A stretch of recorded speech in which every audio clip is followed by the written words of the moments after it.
Well, the trial of Tshegofatso Pule's boyfriend, Ntuthuko Shoba, continues in court today. Yesterday, the court heard from state witness who murdered her. Muzikayise Malephane claims Shoba paid him 70,000 rand to kill his girlfriend and make it look like a suicide. However, Shoba denies having had anything to do with the murder or that he and Pule were romantically involved.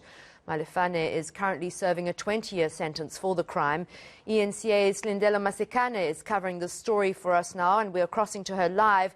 Sli, yesterday's testimony must have been quite painful to listen to, as the details were explained as to why Tshegofatso Pule was hanged from a tree to make it look like suicide.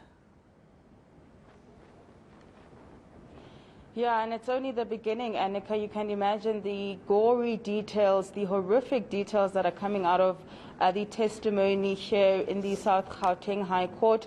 The state's key witness in this matter, Muzikayise Malephane, is officially in the witness box relaying the conversations that he had with Ntuthuko Shoba with regards to the killing of Tshegofatso Pule. And yesterday he began by telling the court about their relationship in terms of how they know each other. They've known each other from high school. They used to go out together, partying. And he says he doesn't exactly know how Shoba got a hold of his number, but he was called by Shoba that they need to meet.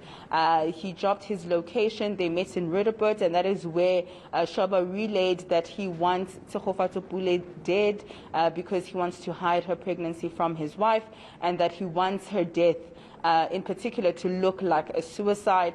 There was a first attempt on her life where she was supposed to be lured to a restaurant in the south of Johannesburg. That is where Malephane was supposed to pick her up, and that is actually the day she was supposed to die. However, Tshegofatso never pitched on that day. That is why she disappeared a week later, or died a week later rather. And when Shoba and Malephane had these conversations around her killing, Malephane was actually contracted to find someone, but he said that he decided to carry out the hit himself because of greed, because he loves money, and because he's selfish.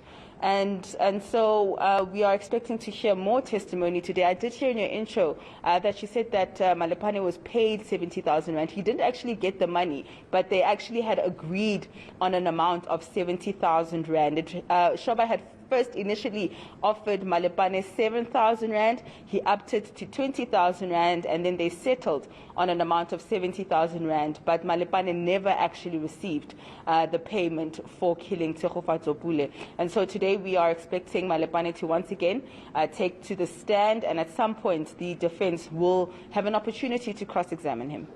What has the response been to the testimony of Malephane by Shoba?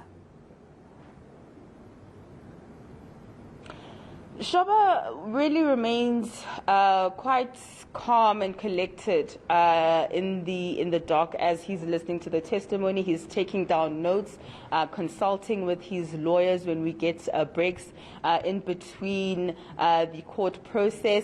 However, because we're wearing masks, you can't exactly see the emotions on his face, but you can see some expressions when Malephane is making certain statements, but he remains cool, quite emotionless really when you're seeing him, but he's quite attentive and listening very closely to the testimony and taking notes himself.